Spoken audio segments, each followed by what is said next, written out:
Möndull, orkukjarninn.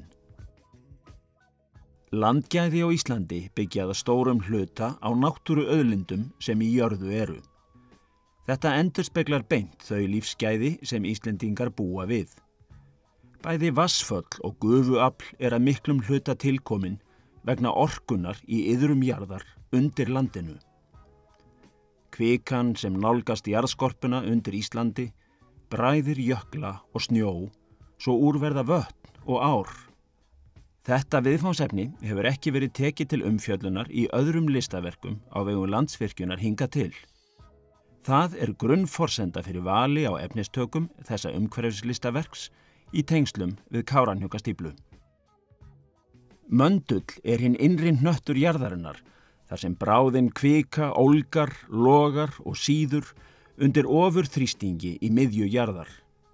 Þar upphaf orkunar í iðrum jarðarkringlunar og þar uppspretta orkunar sem síðar verður að eldgosum og heitum hverasvæðum sem aftur bræða ísbreiðurnar frá síðustu ísöld. Það því eldhnettirnir, sólin og möndullin sem uppspretta þeirrar orku sem við að nýta okkur í dag til framdráttar og framfærslu.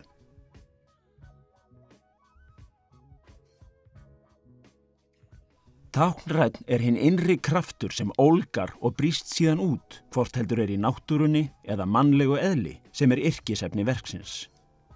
Takmark okkar að nýta þessa hráu, óbeisluðu innri orku til markvissra þarfa samfélagsins. Að myndgera slíkt náttúrufyrirbæri metnaðarfullt verkefni, en með efnisvali, áferð og lýsingu má ná fram hughrifum sem túlkað geta þennan heita kraft innanfrá. Gler, sem í eðli sínu fljótandi efnismassi líkt og vatnið og myndast við bráðnum steinefna, valið sem yfirborðskápa verksins.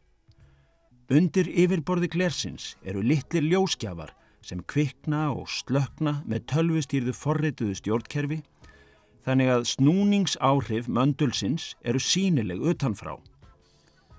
Litaval á gleri og lýsingu miðar að því að miðla ólgu heitrar kviku og snúningi möndulsins sem andstæðu við kyrrleika kalda hálendisins norðan jökla og vassins sem umlykur verkið. Leið og verkið tákn lítillar einingar eins og möndulsins, þá það líka táknrænt fyrir heiminn og orkunótkun manna miðað við snúning jarðar og afstöðu til sólar. Við eyríki sem tilheyrir alheimsumhverfinu í notkun og nýtingu orkunar.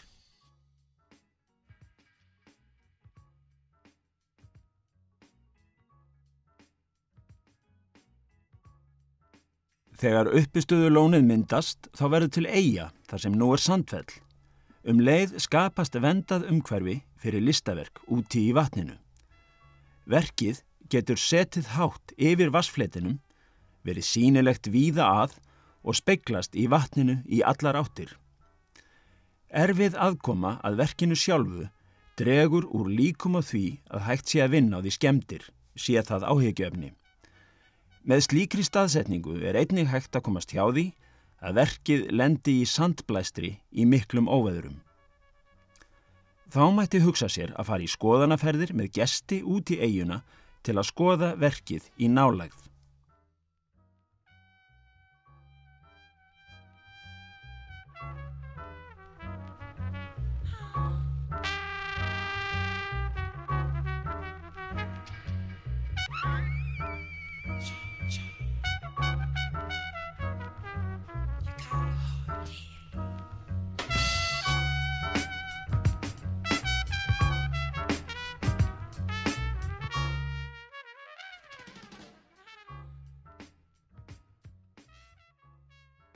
Skoðum uppbyggingu verksins á staðnum. Efsti hluti Sandfells ekki mikið gróinn í dag.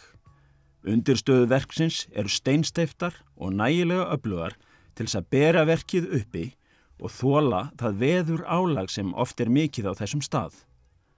Undirstöður verksins hýsa tækniaðstöðu og stjórnklefa fyrir ljósabúnað. Ofan á undirstöðurnar leggst aðal burðarvirki verksins.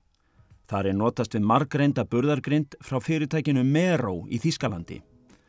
Byggir hún á styrk þríhyrninga í formuðu burðarvirki eftir geometrískum kenningum Backmeister Fuller frá miðri 20. öldinni.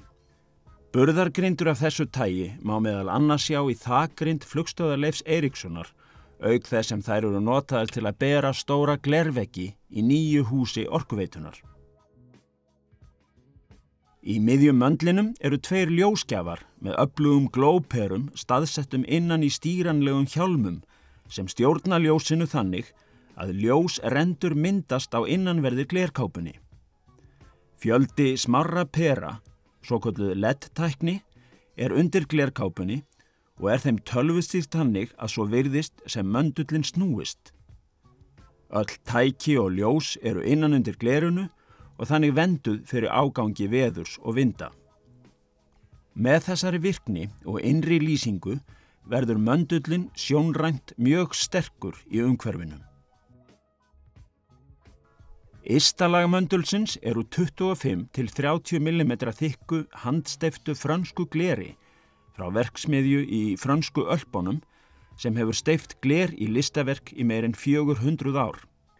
Það liggur mikil reynsla og þekking að baki handverkinu og tækninni, en það krafa listamannsins að gæða staðall allra efna sem notuð í verkið séu af hæstu gráðu. Glerkápan situr í bronsgrind sem festir í meters fjarlægð frá Mero burðarvirkinu. Bronsgrindin í óreglulegum einingum og glerið límt fast við hana. Á því metersbili sem skilur að brons og Mero burðarvirkið eru LED-ljósin fest.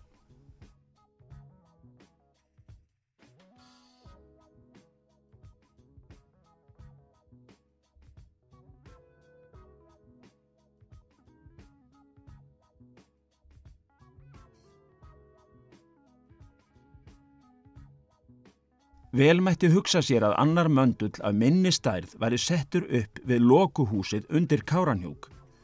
Þannig fengist samspil milli verkana og meiri nálægð við smærri möndulinn fyrir almenna gesti á svæðinu.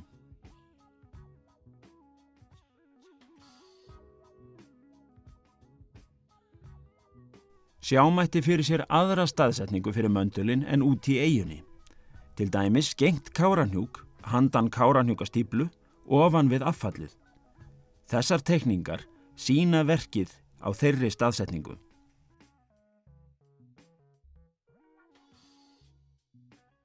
Að lokum sjáum við myndskeið sem sýnir 1 sólarhring við lónið þar sem möndulinn ber við sjóndeildarhring.